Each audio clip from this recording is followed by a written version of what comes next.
negative loop of like, oh my God, I got to do this, I got to do this, I got to do this. But you literally can't get yourself to do the next thing because you're like, I've got all this work to do, and then I've got to run little Johnny and Susie to their dentist appointments, and then I've got all this laundry to do, and then I've got to fix lunch, and then what are we gonna have for dinner, and then the dog's got to go out, and what am I gonna do? That's when you start to feel and see like, oh, this is manufactured pressure. This is what it feels like. Number 2, you feel like you've got a gun to the back of your head. You know, that there are lives on the line, that someone's going to die if you don't get these things done on your to-do list. That's how you know you're getting into a manufactured pressure situation. Number 3, you feel red hot. Your body literally feels flush and you can't catch your breath. Those are some physical signs that you're in the midst of a manufactured pressure event or you're getting into some kind of panic situation. It's really important you know how it affects your body and how to spot it. Some people start to get a little bit of a headache and they really start to amp up. It's like they've had a couple cups of coffee. They start talking fast. They start task switching very quickly. They start sort of frantically digging through drawers to find things and can't keep focused and can't keep themselves centered. That's when you know it's manufactured pressure. Because when it's real pressure, when it's really an acute situation, which should only be a very small % of the time, manufactured pressure happens constantly. It feels like it is your norm. When acute pressure, real emergency situations should be a rare occasion. Number 4 on how to spot the manufactured pressure is the how was your day method. Now, this is so important. I want us to really take a minute and think about this because you probably ask this question 100 times in a week, easily, which is, how was your day? When you stop to ask yourself, just kind of a check-in, how was your day today? And you listen for your first reaction, your first response. If your spouse is coming home and like, hey, honey, how was your day? Or your kids, hey, mom, how was your day? Or, your boss, and you get in a meeting, hey, how you been? If your first reaction is just like, oh, my God, I've been so busy. I'm running around like a chicken with her head cut off. Listen to your own language. Listen to the way you describe what's happening to you. That's how you're going to spot whether or not you're really living in this constant manufactured pressure state where you're creating all this difficulty for yourself. We're going to get into why we would do that and sort of the benefits of it, which there are benefits to it. But really just think about that when people ask you, how's your day? How are you doing? Right now, if we were hanging out and we were having a cup of coffee, we're just chilling, and I was like, hey, how you doing? If your first response to that is like, oh my God, I'm so busy. I'm so overwhelmed. I've got so much going on. I don't even know where I'm supposed to be right now, right? That's how you know you're in it. Number 5, take a look at your dreams. If you're living on the busy bus and you're really, putting yourself in this heightened state all the time, look at your dreams. Look at your unconscious sort of reel that's playing in your head. If your dreams are really chaotic and you're running around and everything feels like, you're in a building on fire and there's all this chaos and craziness and you actually wake up feeling tired, that is a really good indication that you have accidentally veered into manufactured pressure mode. Number 6, ask yourself this question. Are you always feeling like you're behind the ball? Like something's slipping through the cracks? Like you can't keep up? That's a great indication that you're unfortunately in the manufactured pressure mode. You're in a state where you're creating busy for yourself. Or number 7, other people are starting to say wow, you're always so busy. Now, I want to say this about number 7. If people say to you oh my gosh, you're so busy, and your immediate response is yeah, I get a lot done. I got a lot going on. It's great. I enjoy all the things that I'm doing. They're fulfilling. And you feel really positive about that. That is different. So hear me when I say this. Manufactured pressure does not feel good. It does sometimes get over-glamorized in the wrong way. Like, oh my God, I'm such a great person because I'm doing all these things. But that's not what I'm talking about. If people are like, oh my God, you're so busy, and you genuinely feel in control, capable of doing all these things, and you have time for self-care, and you feel great about your life, you have a great outlook, you've got lush self-talk, you're doing all the things that make you feel good, then other people noticing you being busy is not a negative thing. But if other people noticing that you're really busy feels like, oh my God, thank you. Like, thank you for noticing. I'm running around and nobody notices all this incredible things I'm doing. And I'm just one thing to the next and so overwhelmed. And like, you finally feel validation when someone says, oh my gosh, you're so busy all the time. That's when you know it's manufactured pressure versus just being a fucking boss at your schedule and knowing how to make time for a lot of different things and being able to bifurcate your attention to priorities, and one of those priorities being yourself. There's a huge difference there. Now, number 8, this is going to be something that I can speak from a very personal level. Number 8, how you can identify that you are in a manufactured pressure situation is that you're late to everything. And my friends, I want to share with you in total transparency, because I'm a human being, I am the queen of late. If I tell you we're meeting at a certain time, give me 15 to 20 minutes, I'm probably going to be late.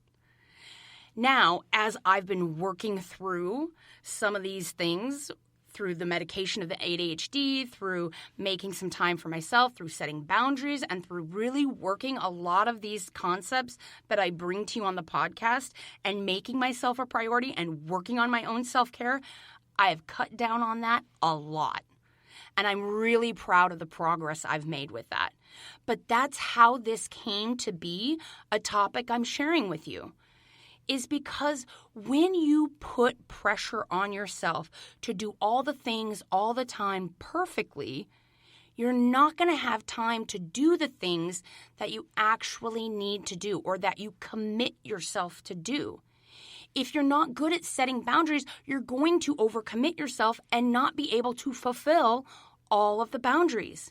And if you're in that sort of in-between zone where you're like, yes, I want to make self-care the priority, I'm working on that, but you haven't quite figured out, you haven't got your footing quite yet with how to do that, it's going to be a little on, little off, meaning you're going to be late to some things because you really are trying to put yourself first and think about, like, do I want to do this thing? Or maybe you were doing some self-care before the event and, you were like, oh, yeah, I got to go do this thing, right?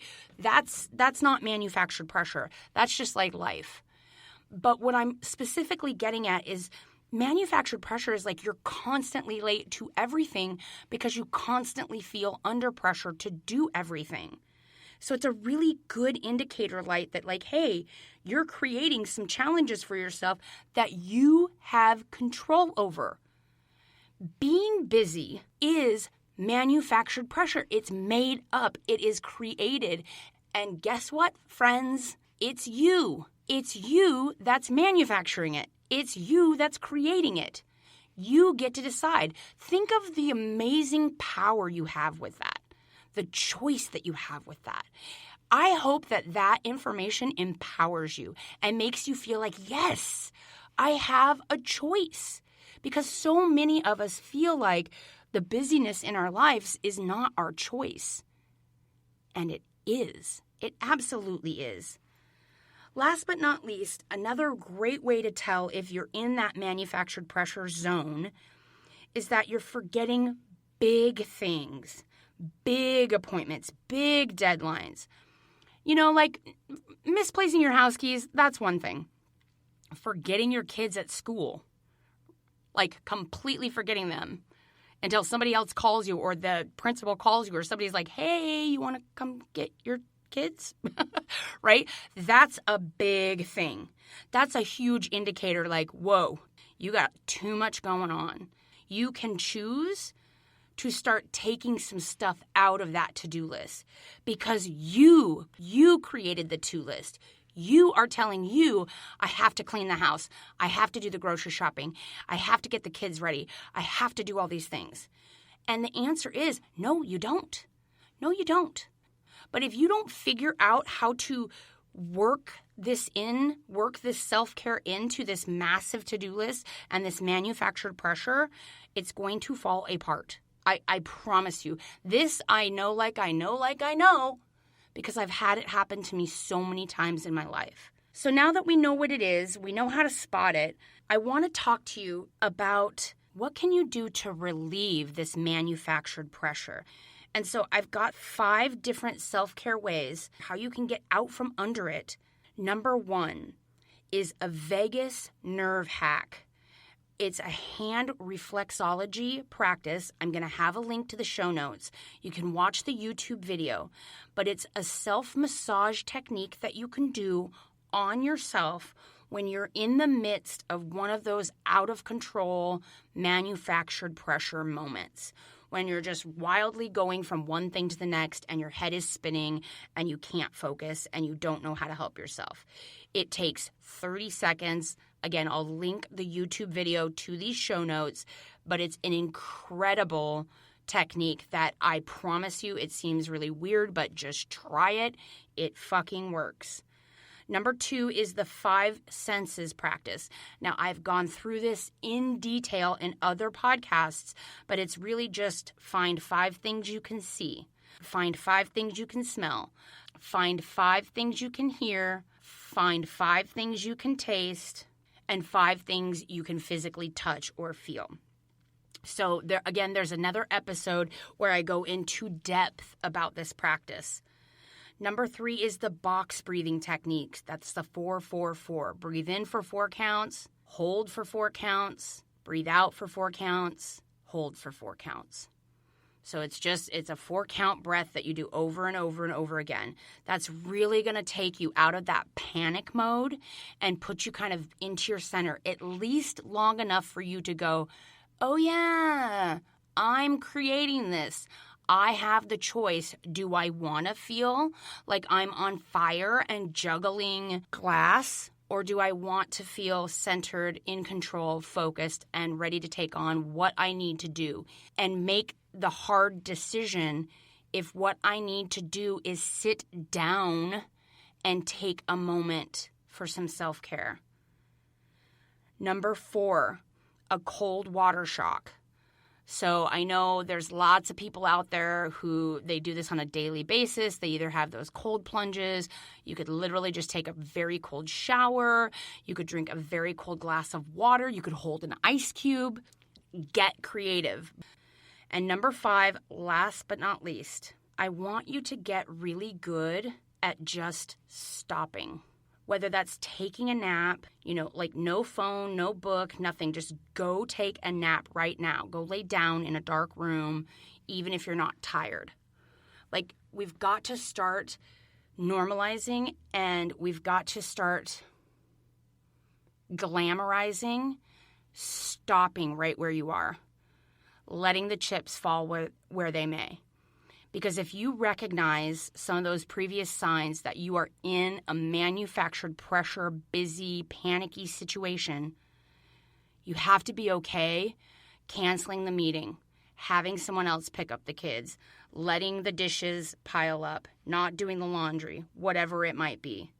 We've got to get better at saying that's okay.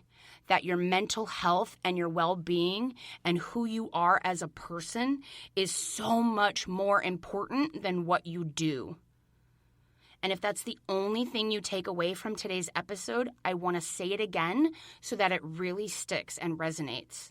You are so much more than what you do for other people. You are an incredible person just because you showed up, just because you're here, just because you're alive. You don't have to do anything. You don't have to accomplish anything to deserve self-care, to deserve some nurturing love, to deserve a moments of peace where you can really focus and get back to your center. If we all took just a little bit of time